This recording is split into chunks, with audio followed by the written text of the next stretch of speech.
Meus queridos irmãos, minhas queridas irmãs, uma grande alegria nós iniciarmos nosso programa Testemunho de Fé.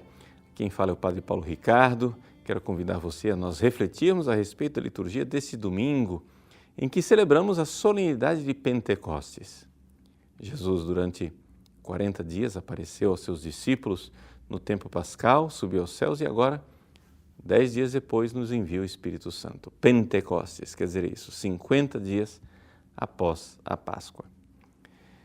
Vamos então ver o que é que o Espírito Santo quer fazer nos nossos corações.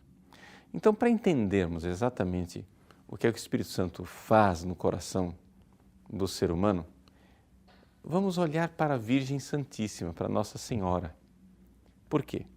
Porque, é claro, Pentecostes de per si já está muito unido à Virgem Maria, porque ela era aquela que, com os discípulos, estava em oração no cenáculo pedindo o Espírito Santo.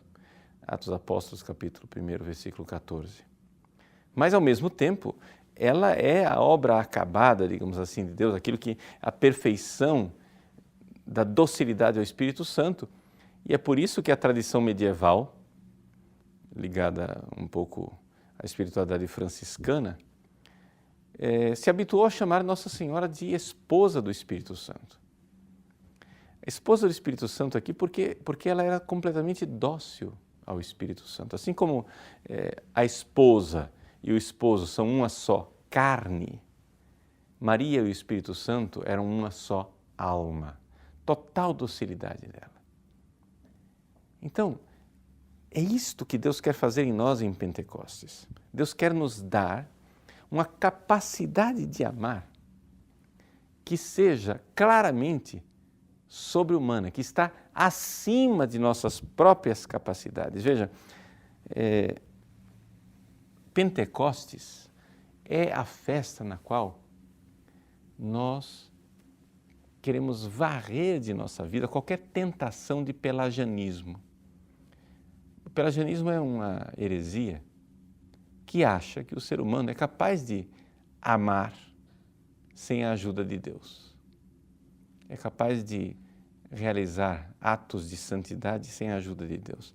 Mas Pentecostes nos diz, e é isso que a gente encontra na sequência de Pentecostes, né?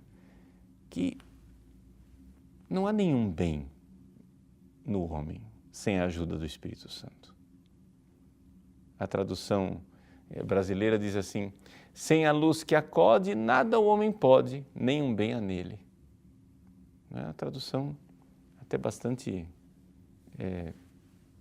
bonita, eu gosto, assim, na sua simplicidade, né, de rimas.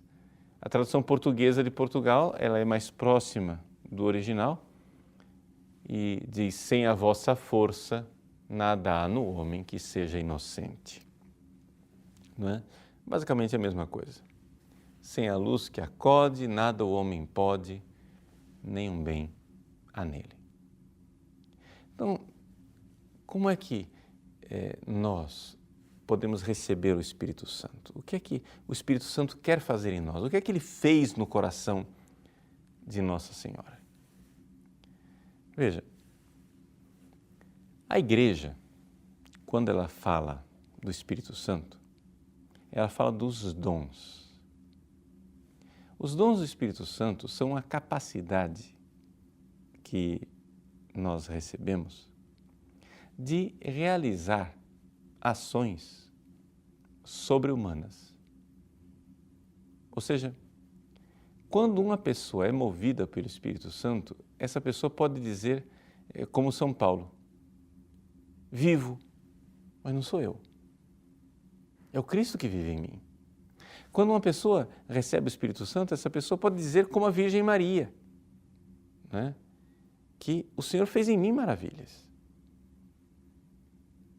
O Senhor fez em mim maravilhas.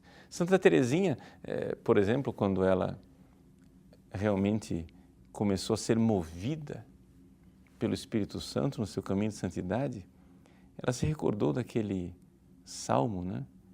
Eu comecei a dar passos de gigantes, né? Aquele salmo que diz, o herói percorrendo o seu caminho, né? Como um gigante, diz o texto latino.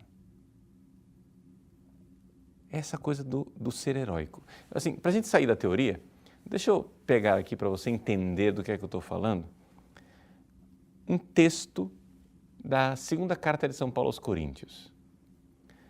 Pega, assim, quando a gente diz que os santos, movidos pelo Espírito Santo, têm virtudes heróicas, ou seja, que os dons do Espírito Santo são essa capacidade de agir de forma sobre-humana, de forma divina, as pessoas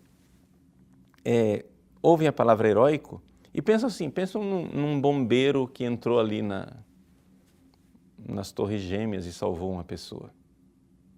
Não, aquilo é um ato heróico no parâmetro humano.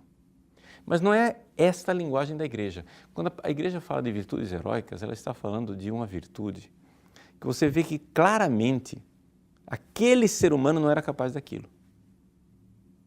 Ou seja, que sem a luz que acode, nada o homem pode. Que ali tem alguém agindo naquele ser humano, que não é mais ele quem faz, é o Cristo que vive nele. É algo heróico no sentido de sobrenatural, de divino.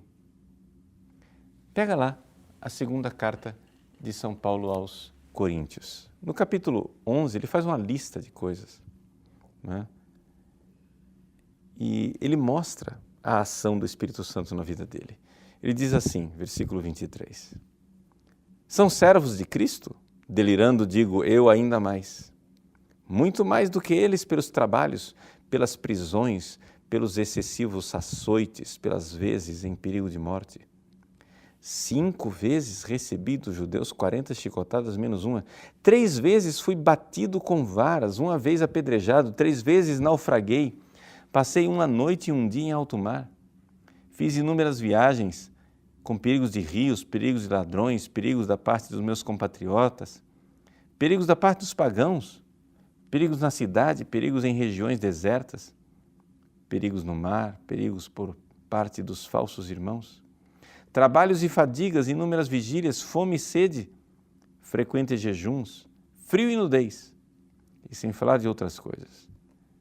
A minha preocupação de cada dia, a solicitude por todas as igrejas. Quem fraqueja sem que eu também fraqueje? Quem tropeça sem que eu não incendeie? Se é preciso gloriar-me, é de minhas fraquezas que me gloriarei. Vejam só, quem de nós seria capaz de viver essa lista aqui que São Paulo acabou de colocar? Né? Não precisava a gente viver isso tudo, não. Uma só dessas coisas já seria capaz de nos traumatizar para o resto da vida. Né? Por exemplo, ele diz aqui no versículo 25, 3 vezes fui batido com varas. Eu acho que todo mundo assistiu aquele filme do Mel Gibson para saber o que é ser batido com vara. Se a gente recebesse um açoite de vara, uma vez que fosse, nós estaríamos traumatizados para o resto da vida, estaríamos procurando psiquiatras, psicólogos, fazendo tratamento. Então é evidente que essa lista aqui de São Paulo não é ele, é o Cristo nele. E é isso que faz o Espírito Santo. Eu estou aqui invocando, né, São Paulo exatamente porque nós temos esse momento de sinceridade selvagem, né, de São Paulo, usando as palavras que ele diz, delirando, eu digo, né, nesse delírio de São Paulo, porque ele nos coloca diante da sua intimidade, coisa que nós não temos acesso, por exemplo, à Virgem Maria. Se nós víssemos, se o coração de São Paulo é tão surpreendente assim, imagine se nós víssemos o coração da Virgem Maria. Pois bem, o Espírito Santo quer realizar em nós estes prodígios, né? Com o Espírito Santo faremos proezas. Mas como é que isso vai acontecer? Qual é a mecânica? O que é que o Espírito Santo tem que fazer em nós? Bom, para a gente ter um coração, né, diferente, nós precisamos entender como é que é feito o nosso coração. Em Fátima, Nossa Senhora disse, o meu filho quer estabelecer no mundo a devoção ao meu Imaculado Coração. Mas o que é esse coração de Maria? E o que é o nosso coração? Vamos entender como é que funciona o coração humano. Bom, sendo analítico, digamos assim, destrinchando o nosso mundo interior, nós poderíamos dizer que nós temos 3 corações, né? Ou seja, 3 capacidades de amar que estão dentro de nós. É um coração que nós poderíamos dizer carnal, que nós temos em comum com os animais, que em Maria é imaculado, em nós, infelizmente, marcado pelo pecado original. Um coração que é a alma e um coração divino, sim, por causa do Espírito Santo que habita em nós. São esses 3 corações que nós temos. Um é carnal, o outro é a alma e o outro é o Espírito Santo que habita em nós. Vamos analisar rapidamente esses 3 corações para entender o que é que nós temos que fazer na prática. Primeiro, o coração carnal. Nós temos uma capacidade de amar que, no fundo, ainda não é nem amor direito, é somente uma predisposição para o amor, não é? Claro, a gente chama de amor, mas é um amor ainda superficial. Você vê, por exemplo, quando uma fêmea ama os seus filhotinhos. A gente pode chamar isso de amor, claro, mas no fundo é uma programação, ou seja, o cérebro dela, a sua natureza animal, leva aquela fêmea a isso. Não existe virtude, ninguém vai canonizar, né, uma fêmea porque cuida dos seus filhotes. Ali não tem ainda nada de heróico, é pura programação genética animal, não é?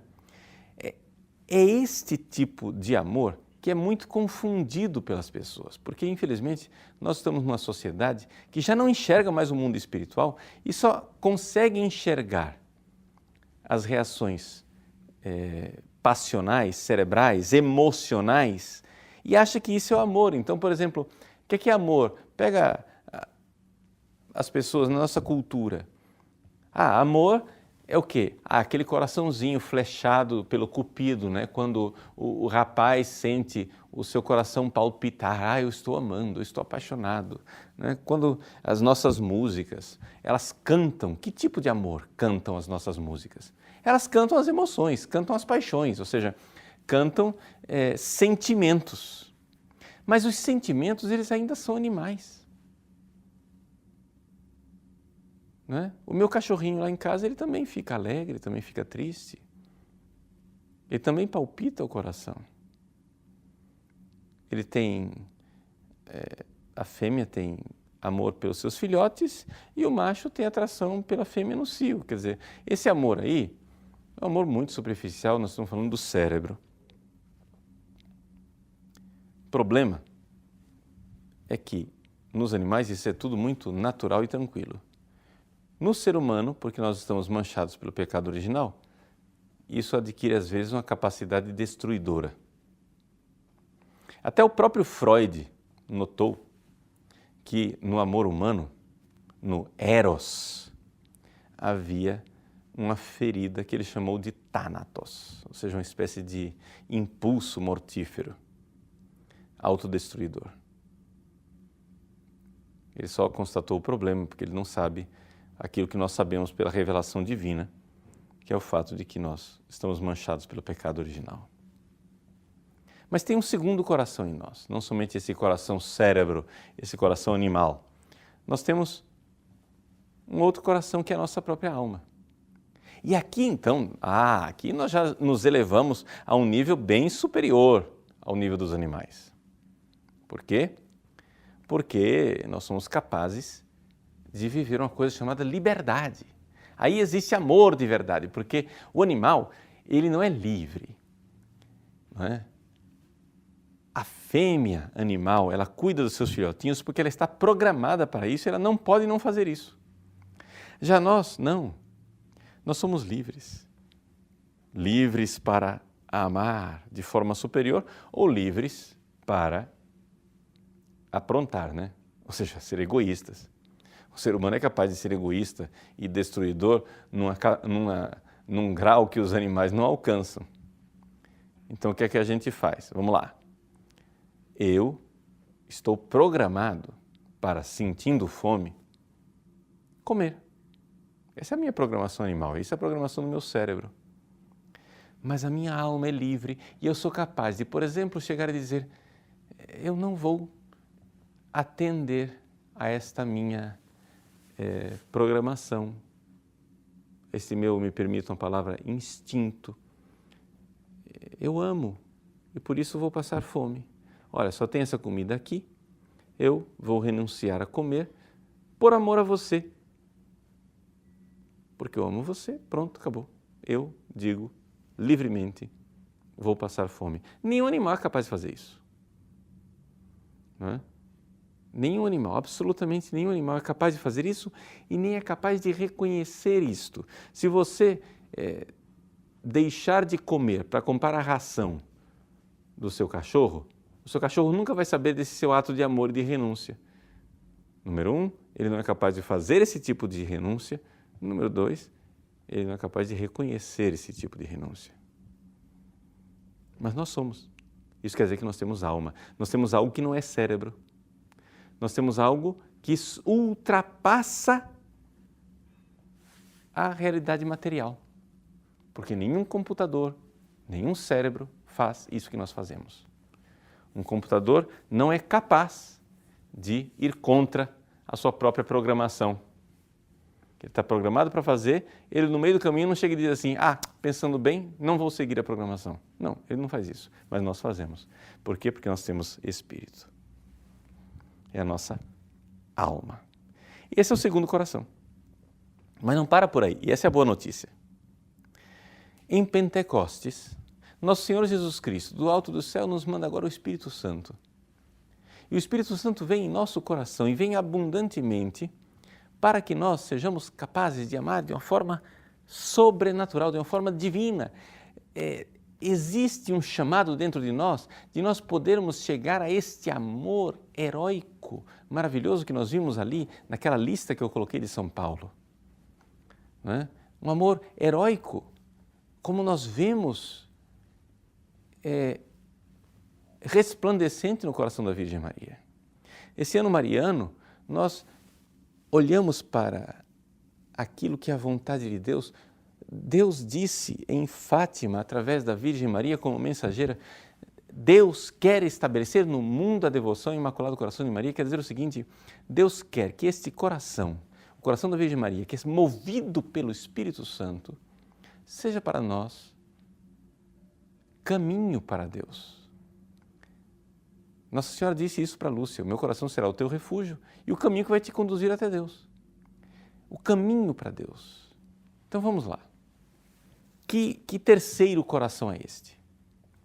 O terceiro coração é o Espírito Santo em nós, que nos torna capazes de amar desta forma elevada, sobrenatural, divina.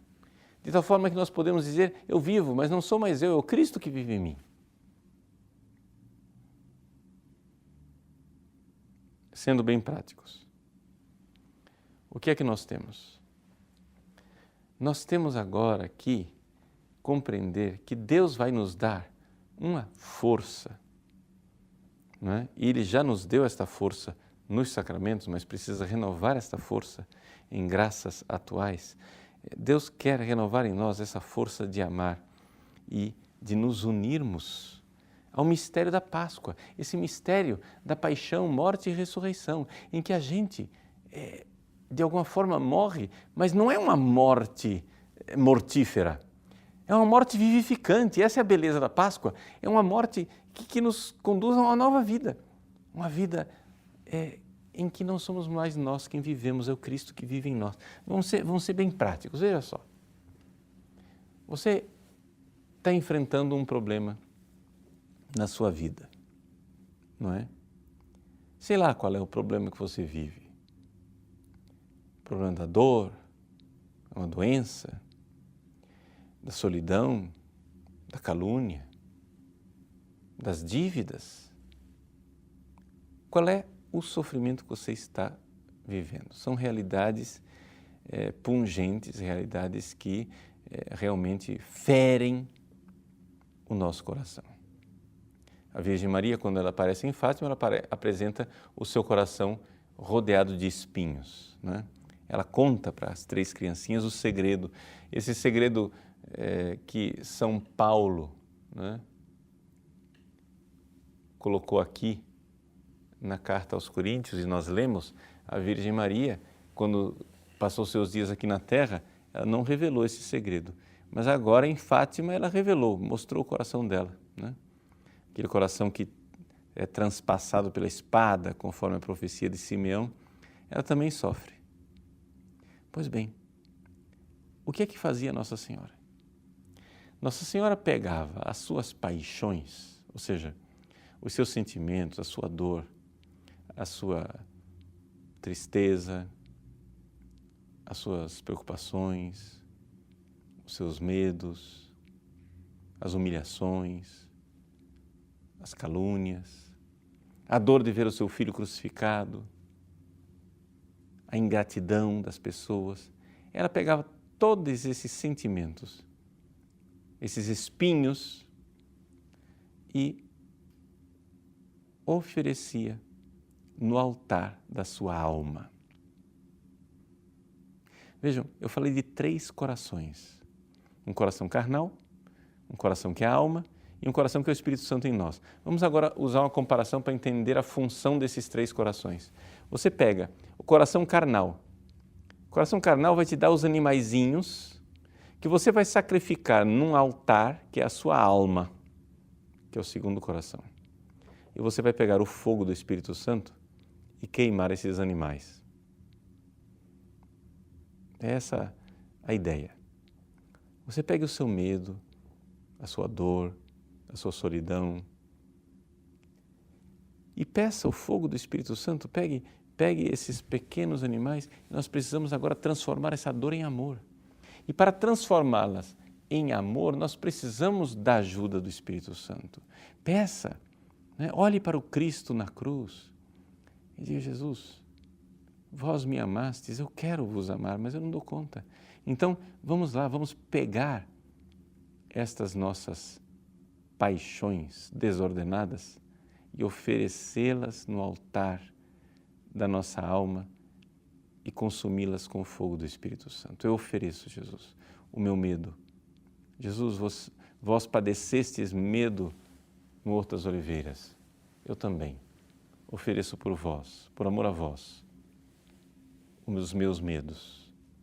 Enviai vosso Espírito e então este fogo irá consumir o meu sacrifício. Jesus sofreu angústias, dores, Jesus sofreu a nossa ingratidão, Jesus foi atingido no seu corpo por tantas dores. Pegue uma das suas dores aí e una aos sofrimentos de Cristo na cruz. Pegue esta dor, coloque no altar da sua alma e peça ao Espírito Santo que venha para transformar essa dor em amor. Eis aí.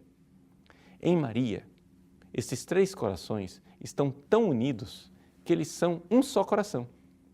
É por isso que é interessante nós vermos em Pentecostes essa unidade, né? As ovelhinhas das paixões de Nossa Senhora são oferecidas no altar da alma dela com o fogo do Espírito Santo, que é o seu esposo. Agora nós, infelizmente, nós somos um campo de batalha. A nossa alma, ela é arrastada pelas paixões. Então a gente fica nesse campo de batalha. Uma hora a gente ouve o Espírito Santo e oferece o sacrifício. Outra hora a gente ouve as paixões, foge da dor. Por quê? Porque o cérebro, o nosso coração carnal, ele tem uma lei. Foge da dor, busca o prazer. Ele não quer se render ao Espírito Santo.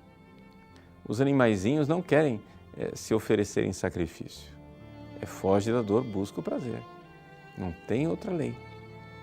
Mas a nossa alma é livre.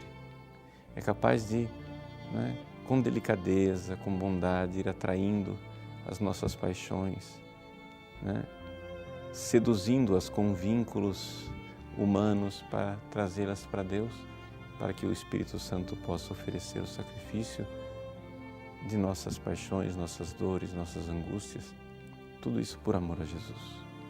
Peçamos à Virgem Maria, que em Pentecostes pediu o Espírito Santo para ela e para os apóstolos, que nós também recebamos este Espírito e sejamos capazes de ter um só coração e uma só alma com ela, para oferecermos a Deus o sacrifício com o fogo de Pentecostes. Que Deus abençoe você. Em nome do Pai, e do Filho, e do Espírito Santo. Amém.